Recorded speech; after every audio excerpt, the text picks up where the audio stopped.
2020 সালের মার্কিন প্রেসিডেন্ট নির্বাচনে কারচুপির অভিযোগ পুনরায় উত্থাপন করেছেন মার্কিন প্রেসিডেন্ট ডোনাল্ড ট্রাম্প।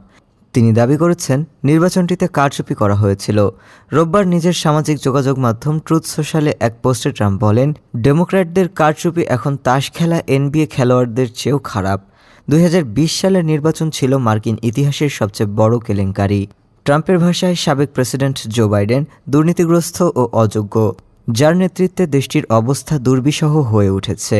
তিনি যুক্তরাষ্ট্রের বিচার বিভাগকে আহ্বান জানিয়েছেন 2020 সালের নির্বাচনে কথিত কারচুপির বিষয়টি নিয়ে পূর্ণাঙ্গ তদন্ত শুরু করার জন্য।